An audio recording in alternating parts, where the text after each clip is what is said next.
দর্শক, পালিয়ে বাঁচল আমেরিকা। ইরানের এক সিদ্ধান্তে দিশেহারা ট্রাম্প। হরমুজ প্রণালীতে ইরান এমন এক সিদ্ধান্ত নিয়েছে যে আমেরিকার জন্য বড় ধাক্কা হয়ে দাঁড়াতে পারে। প্রশ্ন হলো, কেন হঠাৎ ইরানের এই পদক্ষেপে এত অস্বস্তিতে ওয়াশিংটন? আর হরমুজকে ঘিরে এমন কি খেলা শুরু হয়েছে যা বদলে দিতে পারে পুরো মধ্যপ্রাচ্যের সমীকরণ? আজকে ভিডিওতে আমরা জানবো ইরানের নতুন সামরিক নীতি নিয়ে, ইয়েমেনের বড় হুঁশিয়ারি, এদিকে হরমুজ প্রণালী নিয়ে ইরান আর ওমানের যুগ্ম সিদ্ধান্ত, দুজন মিলে এমন কি ভাবছে, আর এর জবাবে আমেরিকার অবস্থান কোথায়? তো চলুন শুরু করা যাক, এক এক করে খোলাসা করা যাক। দর্শক, প্রথমেই আসি ইরানের প্রথম আঘাত হানার নীতি।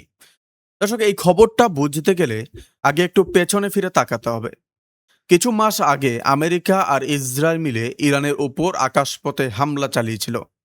আর সেই হামলায় ইরানের তখনকার সর্বোচ্চ নেতা প্রাণ হারান, সাথে আরও অনেক শীর্ষ কর্মকর্তা। সাধারণ মানুষের মৃত্যু কম হয়নি। ইরান একা বসে থাকেনি, পাল্টা মিসাইল আর ড্রোন হামলা চালিয়েছিল ইসরায়েলে, আমেরিকার ঘাঁটিতে। আর হরমুজ প্রণালী বন্ধ করে দিয়ে পুরো দুনিয়ার তেল বাণিজ্যে একটা বড় ধাক্কা দিয়েছিল। এরপর মাসের পর মাস আলোচনা, যুদ্ধবিরতি, সেই যুদ্ধবিরতি ভাঙ্গা, আবার নতুন আলোচনা, এই করেই শেষমেশ ইসলামাবাদে একটা সমঝোতাপত্রে সই হয়। এই সমঝোতায় ইরান পরমাণু অস্ত্র না বানানোর প্রতিশ্রুতি দিয়েছে। হরমুজ প্রণালী খোলা থাকবে, আমেরিকার নৌ অবরোধ উঠে যাবে, আর ইরানের জব্দ হওয়া তহবিলেও একটা অংশ ছাড়া হবে। কিন্তু খেয়াল করবেন, এই সমঝোতায় ইরানের মিসাইল কর্মসূচি নিয়ে কোনো কথা নেই। আর ইরানের যে আঞ্চলিক মিত্ররা আছে তাদের নিয়েও কোনো শর্ত নেই। মানে কাগজে যুদ্ধ থেমেছে, কিন্তু আসল জায়গাগুলো এখনো খোলা। আর এই প্রেক্ষাপটেই ইরানের সেনাবাহিনী স্ট্র্যাটেজিক রিসার্চ সেন্টারের প্রধান একটা বিবৃতি দিয়েছেন।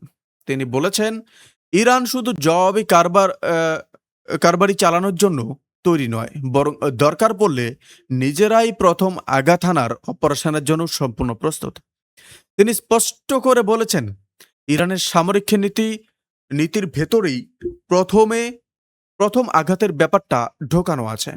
আর দেশের সুরক্ষার জন্য জরুরি হলে এমন কিছু অজানা জায়গা থেকে জবাব আসতে পারে যা শত্রুপক্ষ কল্পনাও করেনি। আমি নিজের কথা একটু বলি দর্শক, আমি এটা শুনে অবাক হইনি, বরং আমার মনে হয়েছে এটা খুব স্বাভাবিক একটা প্রতিক্রিয়া।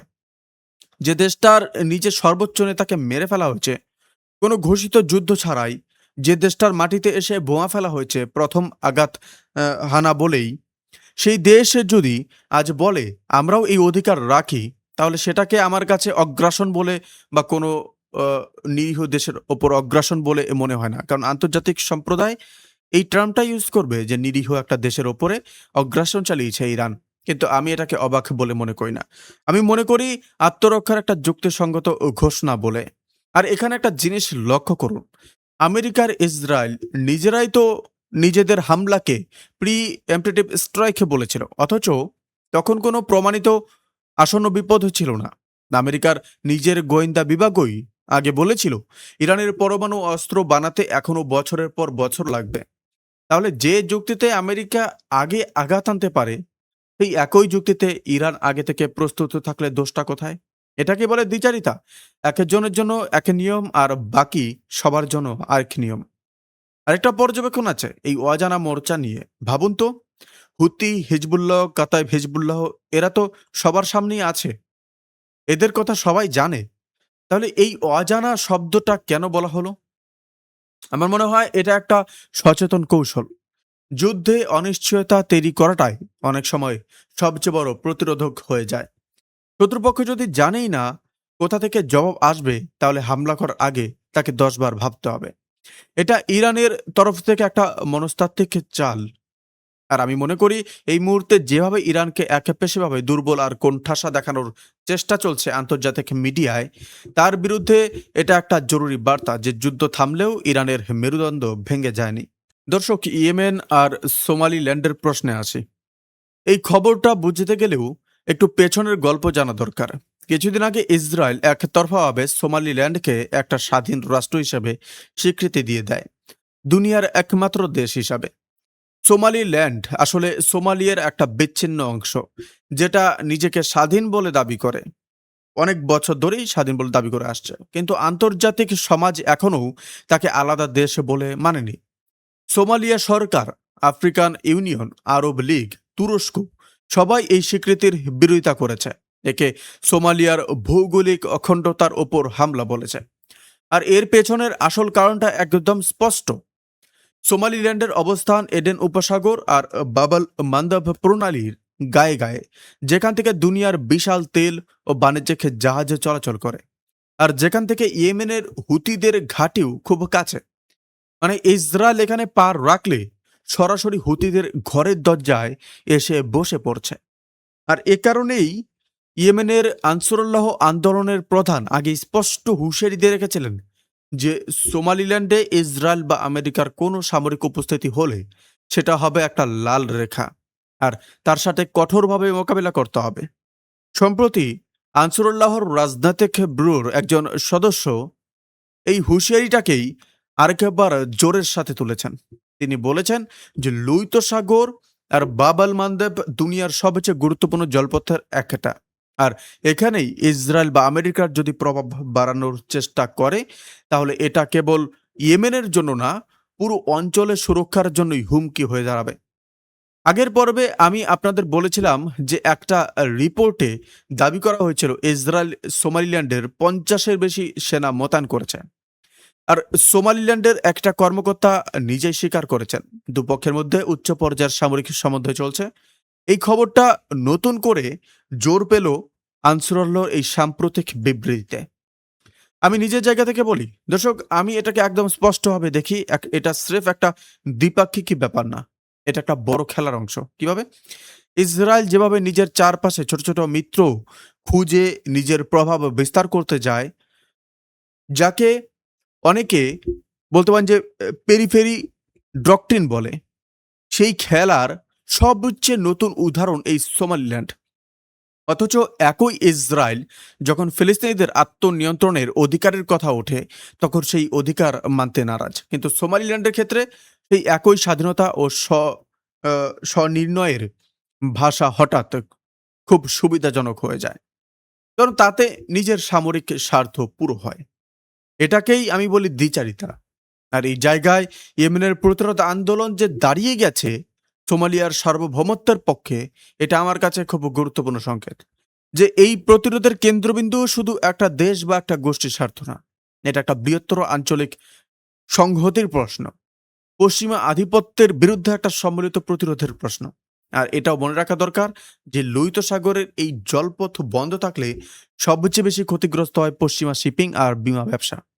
তাই এই হুঁশিয়ারির ওজনটা শুধু সামরিক না, অর্থনৈতিকও। হরমুজ প্রণালী আর ইরান ওমানের চাল। দর্শক, এবার আসে সবচেয়ে চাঞ্চল্যকর খবরটায়। ইসলামাবাদ সমঝোতাপত্রের একটা ধারায় বলা ছিল সই হওয়ার পর প্রথম 60 দিন ইরান হরমুজ প্রণালী দিয়ে জাহাজ চলাচল কোনো মাসুল না নিয়েই নিরাপদে চলতে দেবে। আর এর পাশাপাশি ইরান ওমানের সাথে আলোচনা করবে এই প্রণালী ভবিষ্যৎ পরিচালনা নিয়ে। এখন সেই আলোচনাটাই বাস্তবে রূপ নিয়েছে। মাস্কাটে ইরানের পার্লামেন্টের স্পিকার আর পররাষ্ট্রমন্ত্রী গিয়ে ওমানের সুলতান আর পররাষ্ট্রমন্ত্রীর সাথে বৈঠক করেছেন।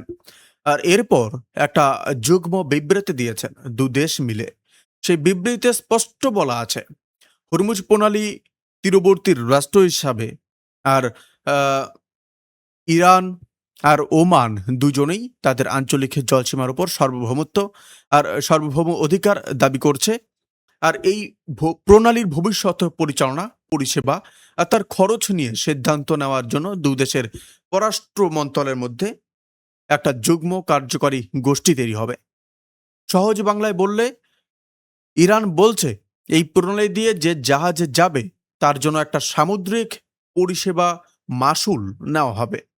টোল না বললেও কার্যত সেটাই। আর এই সিদ্ধান্ত একা আমেরিকা বা অন্য কোনো বাইরের শক্তি নেবে না, ইরান আর ওমান মিলে নেবে।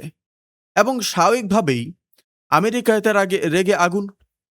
পররাষ্ট্রমন্ত্রী রুবিও সরাসরি বলে দিয়েছেন এটা একটা আন্তর্জাতিক জলপথ, এখানে কোনো দেশ টোল বা মাসুল নিতে পারে না, এটাই আন্তর্জাতিক আইন। তার আগে ট্রাম্প নিজে হুমকি দিয়েছিলেন, ওমান যদি ইরানের সাথে মিলে এই প্রণালীতে টোল চাপানোর চেষ্টা করে তাহলে তিনি উড়িয়ে দেবেন। অর্থমন্ত্রী বেসেন্টো বলেছেন প্রয়োজনে মাস্কাটের ওপর নিষেধাজ্ঞা চাপানো হবে।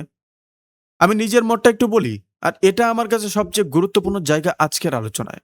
দর্শক, এই হরমুজ প্রণালী ইরানের নিজের উপকূল ঘেঁষে বয়ে গেছে।